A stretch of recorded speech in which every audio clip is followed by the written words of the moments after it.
नमस्कार साथियों, आज हम बात करने वाले हैं पोस्ट ऑफिस की एक हाई इंटरेस्ट रेट वाली स्कीम यानी कि एनएससी स्कीम के बारे में। एनएससी स्कीम का पूरा नाम है साथियों नेशनल सेविंग सर्टिफिकेट यानी कि राष्ट्रीय बचत पत्र। साथियों, पोस्ट ऑफिस की सबसे हाई इंटरेस्ट वाली स्कीम इसको क्यों कहा जाता है? क्योंकि साथियों इस पे जो मिलने वाला इंटरेस्ट है वो साथियों कंपाउंडिंग इंटरेस्ट होता है।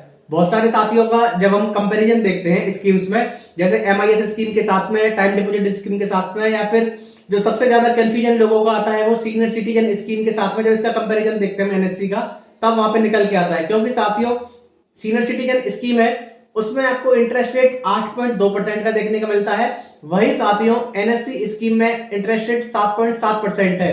तो यहाँ पे कंफ्यूजन की स्थिति होती है कि क्यों एनएससी स्कीम में ब्याज ज्यादा मिलता है सीनियर सिटीजन स्कीम से।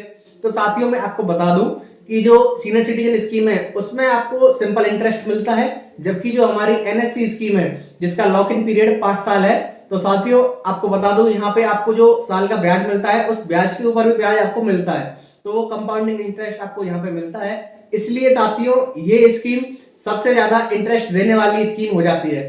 तो साथियों अपनी स्क्रीन पर आप देख सकते हो कि 1 लाख रुपए पे हम 5 साल के लॉक इन पीरियड की अगर बात करते हैं तो अलग अलग इंटरेस्ट रेट के सामने आपके पास में मैच्योरिटी वैल्यू आती है। जैसे हम टाइम डिपॉजिट वाली स्कीम में देखते हैं 5 साल के लिए, तो 1 लाख रुपए के ऊपर आपको 38,570 रुपए ब्याज मिलने वाला है। वहीं एमआईएस स्कीम की बात करें तो 37,000 रुपए का ब्याज आपको 5 साल में मिलेगा। इसके बाद में जो सीनियर सिटीजन वाली स्कीम है 8.2% इंटरेस्ट रेट के साथ में आपको यहाँ पे 41,000 रुपए का ब्याज देखने को मिलेगा। लेकिन साथियों जब हम बात करते हैं एनएससी स्कीम की तो उसी 1 लाख रुपए की 5 साल के लिए बात करते हैं हम, तो आपको मैच्योरिटी पे ब्याज आपका हो जाएगा 44,903 रुपए।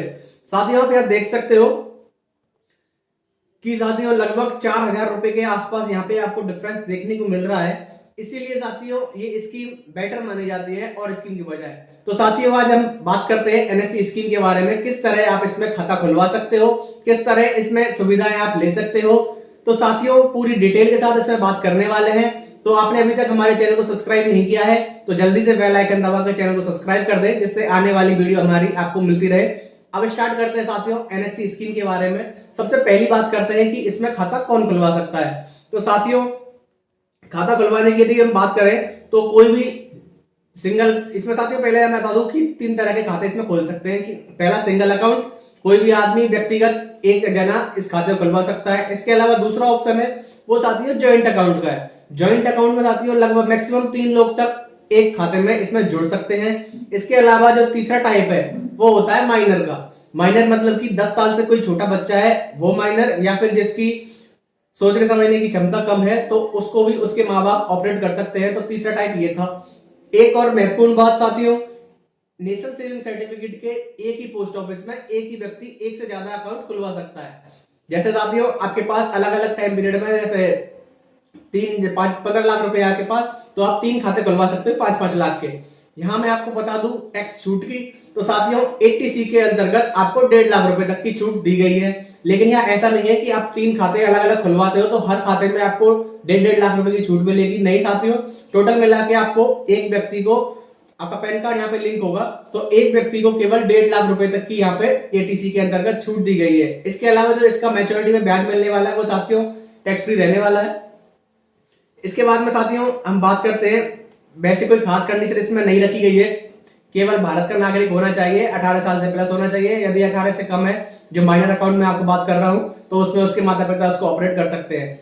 जरूरी डॉक्यूमेंट की बात करें तो डॉक्यूमेंट साथियों आपके आधार कार्ड, पैन कार्ड, इसके अलावा जो आपके फोटो लगेंगे। इसके बाद में जो एप्लीकेशन फॉर्म है, इसका एप्लीकेशन फॉर्म आपको जैसे ही आप पोस्ट ऑफिस में जाओगे तो वहां पे आपको एक सिंपल सा 2 पन्ने का एप्लीकेशन फॉर्म है, बेसिक जानकारी है उसके अंतर्गत आपको भरनी है। तो साथियों जैसे ही आप उनको भर के दोगे आपका खाता आसानी से यहाँ पे खुल जाएगा।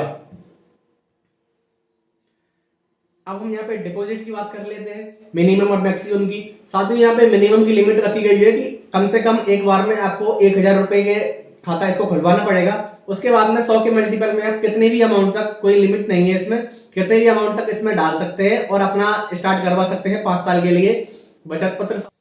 इसके अलावा साथियों एक और बात, जिसमें सीनियर सिटीजन वाली स्कीम है उसमें आप मैक्सिमम 30 लाख रुपए तक ही इन्वेस्ट कर सकते हो। लेकिन साथियों यहाँ पे आपकी 30 लाख वाली लिमिट भी नहीं है, तो आप उससे ज्यादा भी इन्वेस्ट यदि यहाँ करना चाहते हो तो आप कर सकते हो। तो साथियों यहाँ पे हमने बात करी थी कि खाता क्या कैसे खुलवाना है आपको, इसके बाद में जरूरी डॉक्यूमेंट आपको क्या क्या चाहिए, इंटरेस्ट रेट की हम यहाँ पे बात कर चुके हैं, मैच्योरिटी पे आपको कितना पैसा मिलने वाला है उसकी हम बात कर चुके हैं। इसके अलावा साथियों अलग अलग जो आपकी वैल्यू रहने वाली है इन्वेस्ट की, 1 लाख 2 लाख से लेके 20 लाख रुपए तक आप इन्वेस्ट करोगे तो मैच्योरिटी पे आपको कितना पैसा मिलने वाला है ये आप सामने साथियों आप देख सकते हो। ये यहाँ पे इंटरेस्ट का हमने दिखवाया है कि अगर 5 साल में अगर जैसे आप 20 लाख लगाते हो तो 5 साल में ब्याज आपको कितना मिलने वाला है, या फिर 1 लाख लगाते हो तो 5 साल में ब्याज कितने लगने वाला है। मूल रकम आपकी इससे अलग है तो उसको मिला के आप मैच्योरिटी वैल्यू कैलकुलेट कर सकते हैं। साथियों यदि इस स्कीम से जुड़ी हुई कोई भी आपको क्वेरीज रह रही है तो कमेंट में कर सकते हो आप, सभी ऑथेंटिक जानकारियां आपको यहाँ पे मिलने वाली हैं। इसके अलावा साथियों पोस्ट ऑफिस, बैंक, इन सभी से रिलेटेड जो आपके लिए इंपॉर्टेंट चीज रहने वाली है वो मैं यहाँ पे जानकारी आपको देता रहता हूँ। तो साथियों चैनल को सब्सक्राइब कर लें, हमारे साथ जुड़ जाए।